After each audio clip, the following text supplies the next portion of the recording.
Je donne sans recevoir en retour.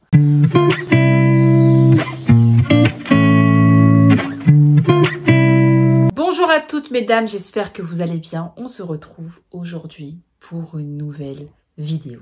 Tous les jours, je vous aide à incarner cette femme confiante, puissante et attractive qui prend les rênes de sa vie sentimentale. Vous vous sentez fatigué, vous vous sentez épuisé d'avoir trop donné, de vous être sacrifié, de vous être dévoué pour le bien-être de votre partenaire. Vous vous sentez victime d'une injustice. Vous sentez que vous n'avez pas reçu ce que vous méritiez.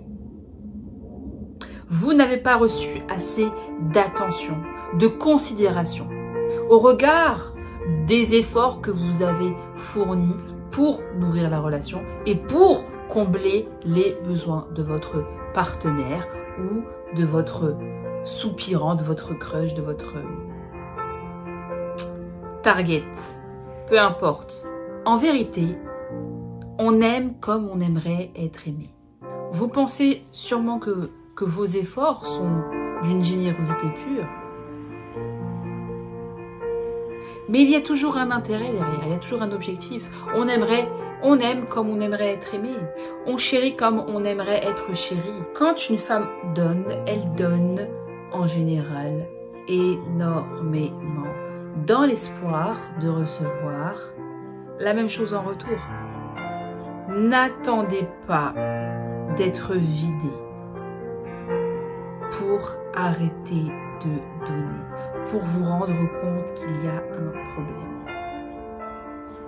Il y a un problème en termes d'investissement. Vous surenchérissez, vous vous surinvestissez.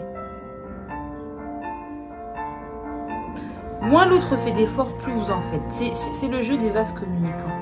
Dans un premier temps, un homme ne vous aimera pas pour ce que vous lui donnez. Il vous aimera pour ce que vous êtes. Vous pouvez donner autant que vous voulez. Vous pouvez vous investir, vous pouvez acheter des cadeaux, vous pouvez organiser des rendez-vous. Vous pouvez lui faire à manger, vous pouvez même lui étendre son linge.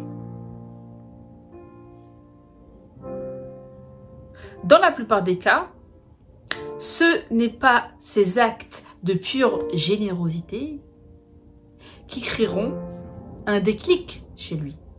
Mais oui, vous vous demandez pourquoi est-ce que vous avez donné autant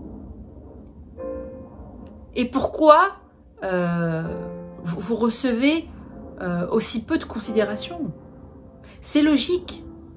Ce n'est pas parce que vous donnez que vous allez recevoir exactement la même chose. Au contraire, au contraire. On aime, on donne comme on aimerait qu'on nous donne. On aime, on donne comme on aimerait être chéri. On aime comme on aimerait être aimé. On chérit comme on aimerait être chéri en vérité. Quand une femme s'aperçoit qu'elle a trop donné, il est déjà trop tard. Elle s'est tellement investie physiquement, elle s'est tellement investie émotionnellement qu'elle ne peut plus lâcher l'affaire. Elle ne veut plus lâcher l'affaire. C'est trop difficile de sortir d'une relation à sens unique. C'est trop difficile de sortir de cette relation bancale, en vérité. Elle s'est trop investie. Elle s'est trop investie pour lâcher le morceau. C'est exactement ce qu'il se passe. Quand une femme s'aperçoit qu'elle a trop donné, elle a tendance à rejeter la faute sur son partenaire. Ouais, pourquoi tu me calcules pas? Pourquoi tu m'ignores? Pourquoi? Mais qu'est-ce que tu m'as apporté? Tu m'as rien apporté. Bref, quand une femme aime, elle donne mais énormément. D'accord? Les hommes fonctionnent un peu différemment parce que les hommes donnent jusqu'à qu'ils se rendent compte que le score est inégal en vérité. D'accord?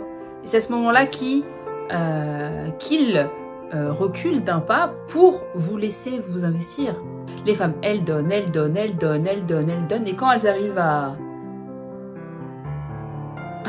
un solde négatif, a découvert, c'est là qu'elle commence elle accumule énormément de colère en elle, énormément de ressentiment, en se sentant vidée, fatiguée, harassée. Elle a beaucoup de ressentiment envers son partenaire, mais enfin, je me suis autant investie alors qu'elle n'a rien reçu en retour. Les hommes sont plutôt différents à ce niveau-là parce que déjà, ils sont beaucoup plus individualistes, d'accord? Ils n'attendent pas que le score soit inégal au niveau du don de soi. Les hommes sont plutôt individualistes parce qu'ils pensent d'abord à eux. Ils pensent d'abord à leur accomplissement personnel. En termes de priorité, pour les hommes, l'accomplissement personnel prime sur la vie amoureuse. C'est pour cette raison qu'ils sont plutôt individualistes, qu'ils pensent d'abord à eux.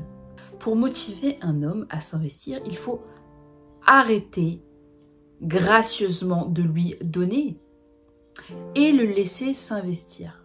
Donnez-vous d'abord à vous-même ce que vous vous devez. Arrêtez de dilapider votre énergie, vos ressources. Quémander, bouder, faire des crises de nerfs, vous mettre en colère est inutile.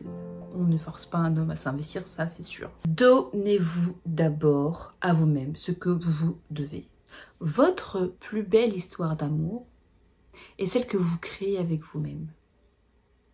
Pour vous chérir et vous valoriser. Prenez conscience que la manière dont on exprime notre amour est différente de celle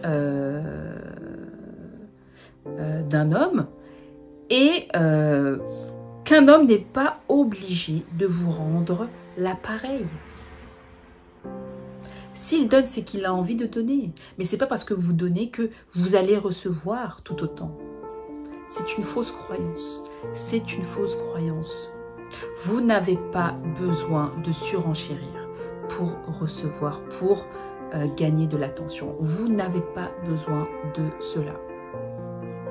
Je vous invite à prendre vos distances, à vous recentrer sur vous, à vous ressourcer et à commencer à s'occuper de vous. Donnez-vous à vous-même ce que vous deviez depuis le début. Trop donner est épuisant. Fixez-vous des limites. Il est primordial de prendre conscience de ses propres limites pour ne pas nourrir du ressentiment en soi. Et pour se désinvestir au bon moment. Jusqu'où poussez-vous la générosité sans en concevoir de la rancœur à l'encontre de votre partenaire?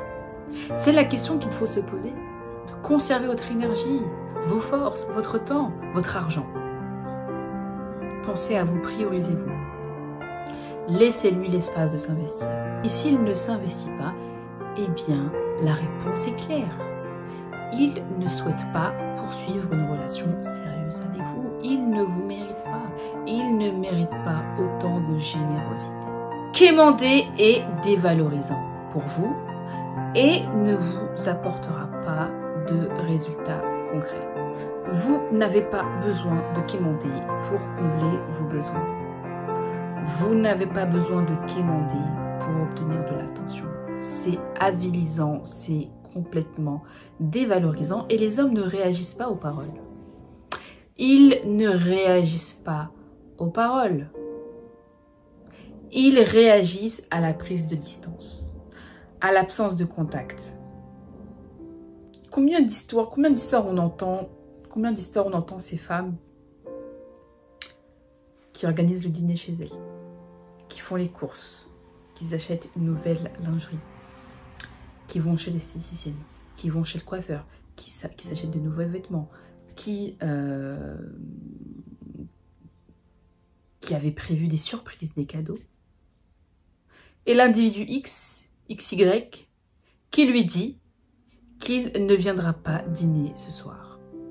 Franchement, c'est un échec. C'est un échec total. Vous n'avez pas besoin d'en faire des tonnes pour séduire un homme. D'accord? Un homme qui n'a pas mérité autant d'attention. Réservez votre traitement à une personne qui mérite vos attentions. Laissez-le s'investir d'abord avant de vous investir, mesdames. Et observez-le sur le moyen long terme. C'est trop facile pour lui de tout donner au début. C'est trop facile pour un homme de tout donner au début. Et de retirer son épingle du jeu une fois qu'il a obtenu ce qu'il voulait. Une fois qu'il a bien satisfait voilà, son ego fragile, une fois qu'il a été rassuré par rapport à vos sentiments, le rôle d'un homme est de pourvoir. Le rôle d'un homme est de pourvoir aux besoins. Donc c'est son rôle premier de donner. Je suis désolée, moi c'est comme ça que je vois les choses. Un homme pour moi pourvoit aux besoins de sa chair en lui rendant service, en la chérissant, en étant à ses petits soins. Oui, vous êtes une femme généreuse, oui. De toute évidence, c'est très clair, les femmes sont généreuses.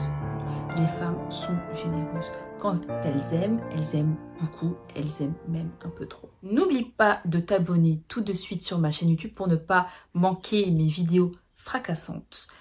À me suivre également sur Instagram pour ne pas louper mon contenu inspirant, mes prises de parole spontanées en story et mes lives le dimanche soir où je réponds à toutes vos questions.